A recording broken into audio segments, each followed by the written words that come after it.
Vincent Gesser, bonjour. Bonjour. On va revenir avec vous sur les derniers éléments en Tunisie et le président Kais Saied qui s'en est pris aux syndicats pour détourner l'attention, c'est ce qu'a dit le responsable de l'UGTT. Jusqu'où peut aller cette passe d'armes entre la présidence tunisienne et le principal syndicat du pays, l'UGTT? Pour Kais Saied, l'affrontement avec l'UGTT, c'est quelque chose d'assez problématique. Comme je le rappelle souvent, l'UGTT en Tunisie, c'est pas simplement un syndicat de salariés. C'est une organisation historique qui a une légitimité sociale très forte. Elle est considérée comme une des organisations de l'indépendance, du mouvement de libération. Et c'est surtout un syndicat qui, fonctionnellement, est implanté sur l'ensemble du territoire, a parmi ses membres des gens issus à la fois du secteur privé et du secteur public, bien qu'elle soit beaucoup plus présente aujourd'hui dans le secteur public, qu'elle regroupe des gens de tout, je dirais, positionnement et philosophie politique. Elle peut regrouper des gens d'extrême gauche, des gens centristes, des gens qui n'ont pas d'opinion particulière, voire même quelques personnes sympathisant des mouvements islamistes. Donc ça fait une sorte de mouvement territorial, interclassiste, présent dans tous les secteurs vitaux de l'économie tunisienne. Et en ce sens-là, effectivement, l'UGTT est un contre-pouvoir potentiel et peut devenir aussi un contre-pouvoir effectif.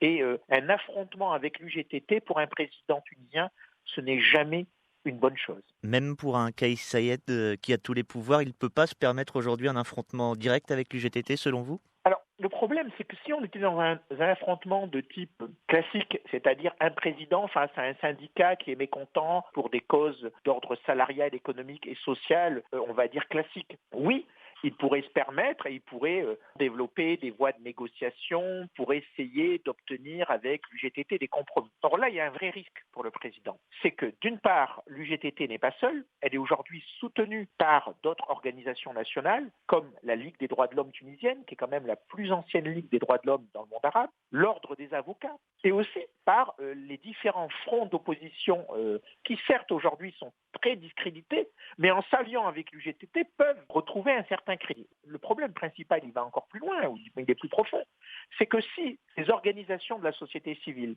ces organisations syndicales et ces organisations partisanes s'allient, cette conjonction entre les mouvements de la rue, les mouvements populaires, le mouvement syndical et les partis d'opposition peut effectivement créer une situation explosive sur le plan social et politique en Tunisie. Vous voyez, c'est la conjonction de ces trois types de protestations peut être très dangereuse pour le pouvoir de président de la République, Kais Saied. Cette conjonction, si l'on vous écoute bien, elle n'est pas encore allée au bout. Qu'est-ce qui manque selon vous? J'imagine que c'est pas si facile que ça pour tous ces gens d'horizons différents de s'allier contre un seul homme, quand même, Kais Saied. Il manque effectivement.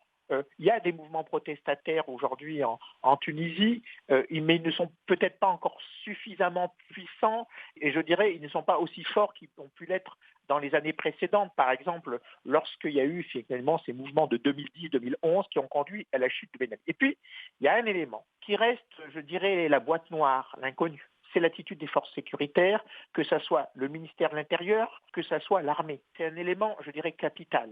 Parce que même s'il y a conjonction, cela suppose aussi qu'à un moment donné, l'armée fasse un choix, choisisse son camp. La répression au profit du président, premier scénario. Deuxième scénario, une forme de médiation, c'est-à-dire que l'armée fasse pression sur le président pour lâcher du lest et faire des concessions, ou on peut aussi voir une partie des forces de sécurité utiliser les troubles contestataires et protestataires pour prendre le pouvoir. Donc on a trois scénarios et l'une des clés, ce ne sera pas la seule, de l'avenir dans quelques semaines, dans quelques mois de la Tunisie, ça sera le rôle des forces de sécurité intérieure et de l'armée tunisienne. Vincent Gesser, plus globalement maintenant sur le rôle de l'UGTT, comment expliquez-vous déjà la stratégie de la centrale qui a d'abord été silencieuse après le tour de force de Kais Saied en juillet 2021 et un an et demi après, aujourd'hui, très critique à l'endroit du président. Comment expliquez-vous ce revirement?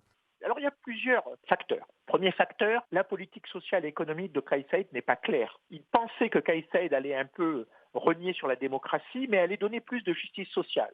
Or, que s'aperçoit la direction de l'UGTT, que non seulement Kais Saied a détricoté la démocratie tunisienne, mais qu'il n'a pas donné de justice sociale. Donc l'UGTT n'est pas satisfaite, qu'elle n'a rien vu venir en termes de redistribution sociale. Deuxième facteur, c'est la peur que Kais Saied, par faiblesse, parce qu'ils savent qu'il est faible, ne puisse plus résister aux pressions du FMI. Vous savez que le FMI conditionne les nouvelles aides à la Tunisie par une politique de privatisation et de restriction des effectifs dans la fonction publique. Or, l'UGTT a peur de cela. Et troisième chose, c'est je pense aussi que l'UGTT, qui était un soutien passif de Kais Saied, s'aperçoit aussi qu'elle s'isole de plus en plus des autres forces démocratiques du pays, notamment des forces de gauche, des différents partis d'opposition, mais aussi de la population, et que l'UGTT, en tant qu'organisation nationale, historique, bien implantée, ne veut pas se couper de la population. Donc quand Kais Saied était populaire, l'UGTT avait tendance à être dans le compromis. Maintenant qu'elle s'aperçoit que Kais Saied n'a plus vraiment de base de soutien populaire, l'UGTT fait le choix d'être plutôt avec le peuple. Voilà les trois raisons qui expliquent l'évolution et le changement de la position de l'UGTT par rapport au président de la République, Kais Saied. Un peuple, une partie du peuple qui est dans la rue régulièrement. Est-ce que le droit de faire grève aujourd'hui est plus que jamais menacé en Tunisie? L'illustration de Anis Kaabi en est un nouvel exemple.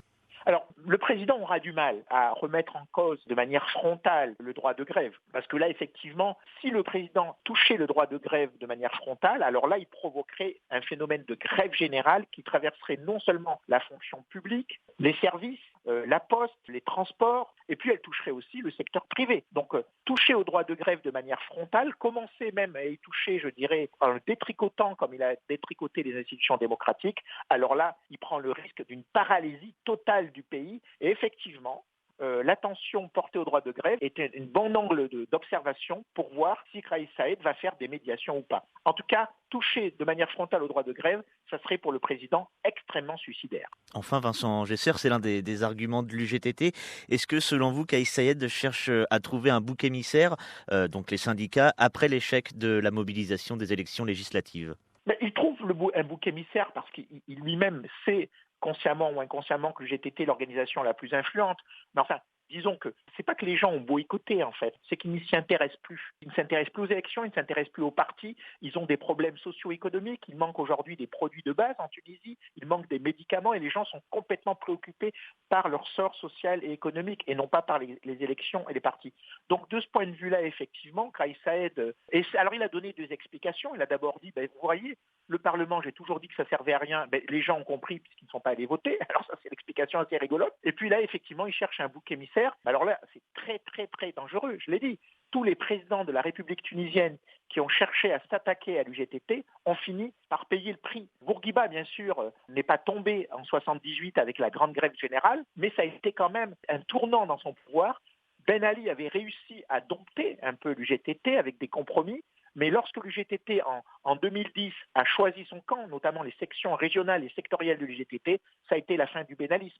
Donc l'UGTT, certes, n'est pas la grande UGTT des années 70, des années 80, mais elle a encore un pouvoir, une certaine puissance symbolique, historique, et surtout une représentation dans l'ensemble du pays, de Bizerte au nord à Tataouine à l'extrême sud, du postier à l'ambulancier, à l'infirmier, aux médecins. Il y a beaucoup de médecins qui sont à l'UGTT, aux avocats, et donc c'est un risque de voir le pays se mobiliser dans sa diversité professionnelle, dans sa diversité régionale, et l'UGTT sait qu'elle a encore une capacité de mobilisation qui peut nuire au président. Une situation politique, économique et sociale que nous continuerons à suivre sur Média, notamment avec vous, Vincent Gesser. Merci beaucoup d'avoir été notre invité aujourd'hui. Merci.